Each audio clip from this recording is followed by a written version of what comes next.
میں یہ پوچھنا چاہ رہا ہوں آپ سے کہ اللہ آپ کے ریلیجن کے مطابق اللہ رحمان ہے، رحیم ہے، کریم ہے، ستار ہے، غفار ہے، ٹھیک ہے؟ جی آپ یہ کہتے ہو کہ وہ ارحم الراحمین ہے، تو لوگوں کے ساتھ دنیا میں ظلم کیوں ہو رہا ہے؟ کیوں لوگ اتنے قتل ہو رہے ہیں؟ کیوں لوگ دنیا اتنی ظلم کرتے ہیں خراب نا، ہو گئی ہے؟ تو اس لیے کہ اگر دنیا میں اگر آپ کے لیے گناہ کرنا ناممکن ہوتا تو طاعت کرنا بھی ناممکن ہوتا. سمجھ میں آ رہی نا بات؟ اگر آپ گناہ نہ کر سکتے تو طاعت بھی بے معنی ہوتا. اللہ تعالیٰ نے یہ دنیا اس لیے خلق کیا کہ آپ کو اپرچونٹی دیا کہ میں نے آپ کو اتنا آپ پہ احسان کیا. اب آپ جو ہے نا آپ اپنا خود ارن کرو، خود کماؤ. کیا کماؤ؟ کہ تم جنت کماؤ، تم ایک بہترین ایٹرنل لائف، ابدی لذت کماؤ. ٹھیک ہے نا؟ تو اب یہ تبھی ممکن ہو سکتا ہے، تبھی دنیا اللہ تعالیٰ نے بہترین ارینجمنٹ کیا. یہ بہت بیوٹیفل ارینجمنٹ ہے، بہت خوبصورت ہے کہ اللہ تعالیٰ نے ہمیں ایک موقع دیا کہ ہم آ کے اللہ سے پیار کریں، اللہ کا شکر ادا کریں، اللہ سے وفاداری کریں، اس سے دوستی کریں، اچھے اچھے کام کریں، اور اس کے بعد for ever and ever we live in a good life. اگر گناہ کرنا ناممکن ہوتا تو طاعت کرنا بھی ناممکن ہوتا نا. اگر مثلا آپ گناہ کرنا چاہیں تو فوراً عذاب آ جاتا ہے. مثلا آپ اگر کسی کو مارنا چاہیں نا، بچے کو، تو فوراً آپ کا ہاتھ سوکھ جائے.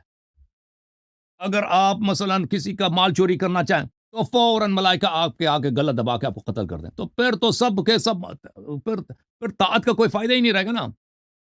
پھر لوگ جو ہے نا طاعت اسی لیے کریں گے، طاعت اس لیے نہیں کریں گے کہ اللہ سے محبت ہے، طاعت اس لیے نہیں کریں گے کہ وہ اچھا بننا چاہتے ہیں، طاعت اس لیے کریں گے کہ بھئی ابھی پکڑے جائیں گے، فوراً ہماری کٹائی ہوگی. تو اللہ نے جو دنیا خلق کی ہے، اس دنیا میں، اس لائف میں ہم اپنا مستقبل خود ارن کریں، خود کمائیں. سمجھ میں آئی نا بات آپ کو؟ اگر اللہ چاہتا شروع سے ہمیں جنت لے کے جا سکتا تھا شروع سے، لیکن اللہ نے یہ نہیں کیا. اللہ نے کہا کہ تم ارن کرو، کیونکہ اس میں زیادہ لذت ہے.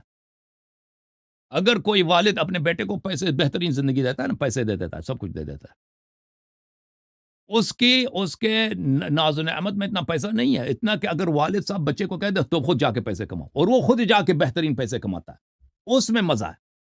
اللہ نے یہ ہمیں دیا صحیح. کہ خود جا کے کما لو. اب یہ خود جا کے کما لو، یہ بھی فرمایا کہ اگر برے کام کرو گے تو تم ہمیشہ کے لیے غربت میں رہو. تو یہ کمانا صرف اسی صورت میں ممکن ہوگا کہ آپ کو لوز کرنا، پیسے ہاتھ سے جانا، یہ بھی ممکن ہو نا. کاروبار تبھی کر سکتے ہیں، کاروبار تبھی مانا دے سکتا کہ ایک طرف سے فائدہ بھی لے سکتے ہو، دوسری طرف سے نقصان بھی ہو سکتا ہے. ٹھیک ہے نا؟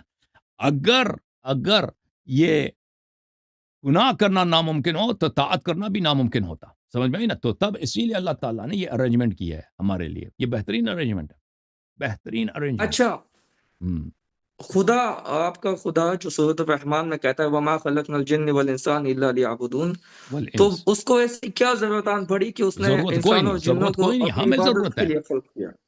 اس کو ضرورت نہیں ہے. اس کو کیا ضرورت ہے؟ اس کو کسی چیز کی ضرورت، ہمیں ضرورت ہے. ہمیں خلق کیا ہے کہ ہم اچھے یعبدون، اللہ کی، ہم اللہ کے بندے بنے. کیا مطلب ہے؟ اچھے بنے تو کیا مطلب؟ کہ اللہ کے رضوان میں داخل ہو جائے، اللہ کے ہمیشہ کے لیے جنت میں چلے جائیں. اس لیے اللہ نے ہمیں خلق کیا. ٹھیک ہے نا؟ یہ بہترین ارینجمنٹ ہے. میں آپ سے بڑا متاثر ہوں. Thank you so much, thank you so much. اللہ میں God bless you. Thank you. جوم جاؤ، پرواز کرو، کیوں فخر سے سر اٹھا، کیونکہ اللہ تعالیٰ نے تمہیں انتخاب کیا. صراط حق پر صرف تم ہو، صراط ایمان پر صرف کیا، کیونکہ اللہ تعالیٰ نے تمہیں انتخاب کیا. صراط حق پر صرف تم ہو، صراط ایمان پر صرف